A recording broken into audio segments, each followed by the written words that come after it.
What's going on, guys? It's Jimmy here. So, as we await the big Fed meeting in Jackson Hole, take a look at what we're already starting to get some info from the Fed as the NASDAQ dropped 1% as the Fed warns that rate cuts aren't coming soon.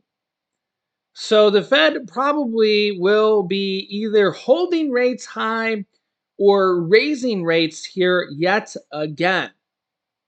Yeah. Quote, I think that it's going to take some time to really be sure that we are seeing the sustained realignment of demand and supply that is needed in order to bring inflation back on a path that will get back to the 2% inflation that the Fed wants to be at, which is we're nowhere near.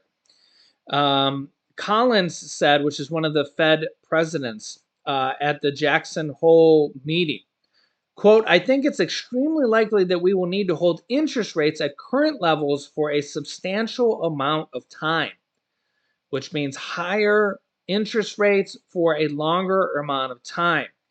But exactly where the peak is, I would not signal right at this point.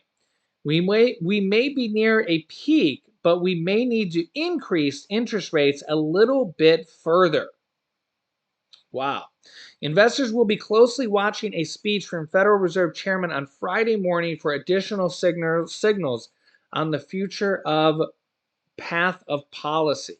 And the Fed just keeps wanting to inflict pain on the American people and businesses when you see things like this. 2/5 of baby boomers and Gen Xers lack even having savings accounts.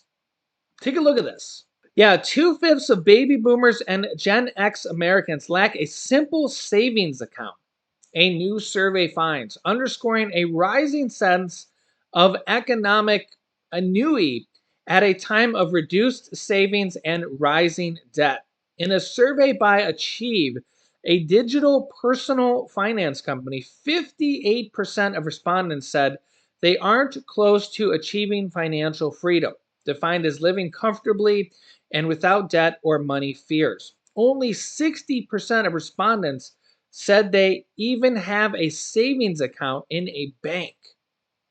58% of Gen Zers, 61% of millennials, 57% of Gen Xers, and 62% of baby boomers.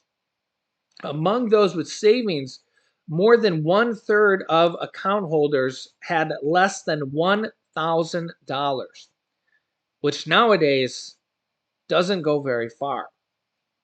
The survey covered 1,000 adult consumers, balanced for age, gender, race, and ethnicity.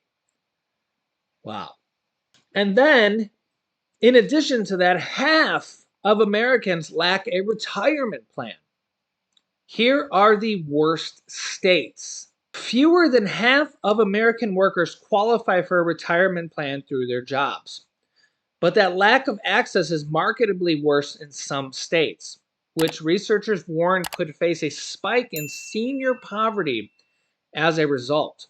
About 69 million workers, or 56% of the nation's workforce, lack access to a retirement plan through their workforce or workplace.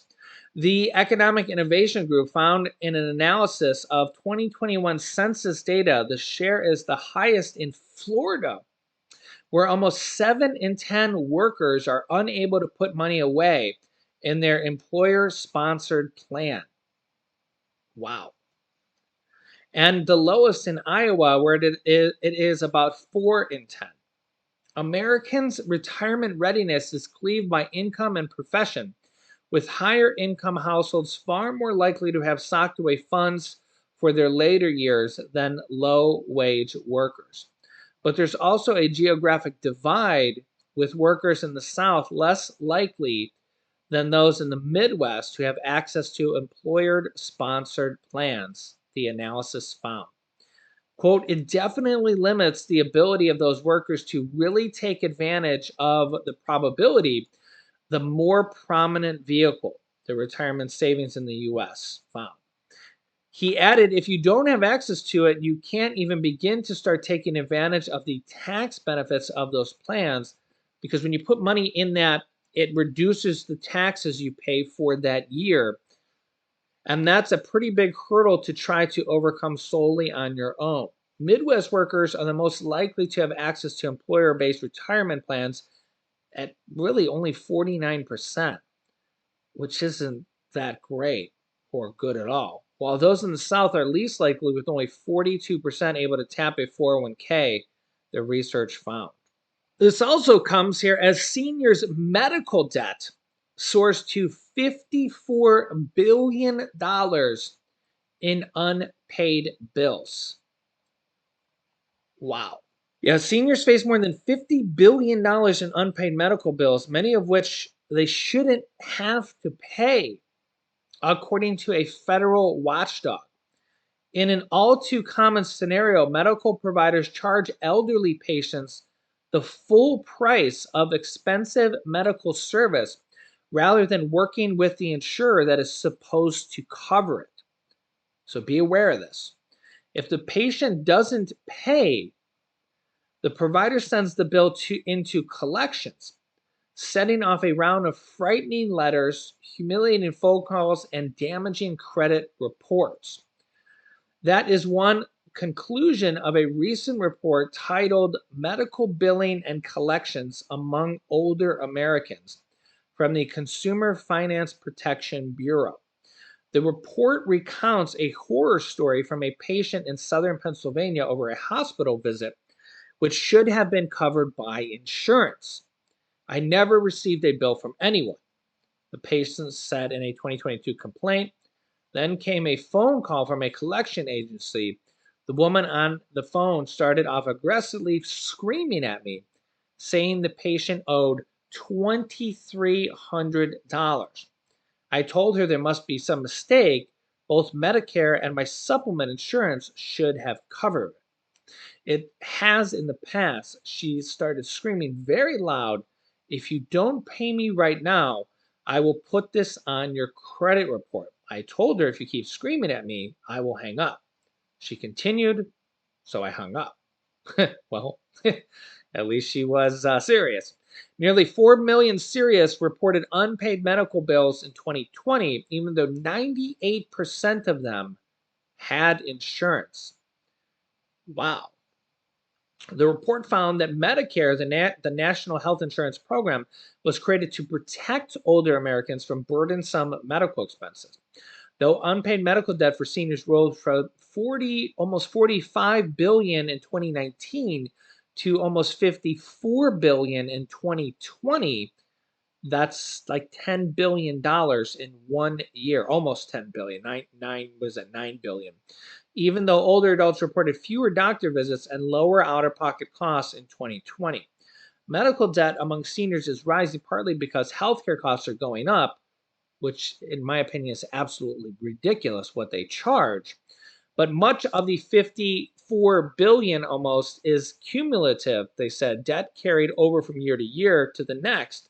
Figures for 2020 were the latest available. Many older adults are covered by both Medicare and Medicaid, a second federal insurance program for people of limited means. The agency's findings suggest that healthcare companies are billing low-income seniors for amounts they don't owe. The findings draw from census data and consumer complaints collected between 2020 and 2022.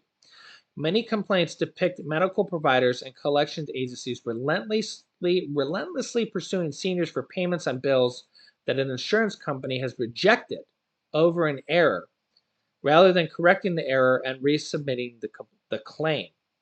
So be careful with this. Maybe you can fix this. Many of these errors likely are avoidable or fixable, the report states, but only a fraction of the rejected claims are adjusted and resubmitted. When a patient points out the error, the creditors might agree to fix it, only to ignore that pledge and double down on the debt collection effort. Wow. Wow. An Oklahoma senior recounted a collection agency nightmare. So you probably want to get this stuff in writing. Get this stuff in writing would be my probably suggestion at the bare minimum. and maybe record the phone call even if you can. An Oklahoma senior recounted a collection agency nightmare that followed a hospital stay. After paying all the legitimate bills, the patient discovered new charges from a collection agency on a credit report. In subsequent months, additional charges appeared. The billing statements and correspondent, hoping to clear the bogus charges, I then proceeded to spend every weekday all day for 2 weeks on the phone trying to find out who was billing me and why. They eventually paid the bill even though I don't owe them. Then more charges appeared. Nice racket they have going on. Wow, what a nightmare. Many seniors aren't up to the task for disputing this and spending hours of their lives trying to deal with this. If you don't have the digital literacy, you're going to get lost.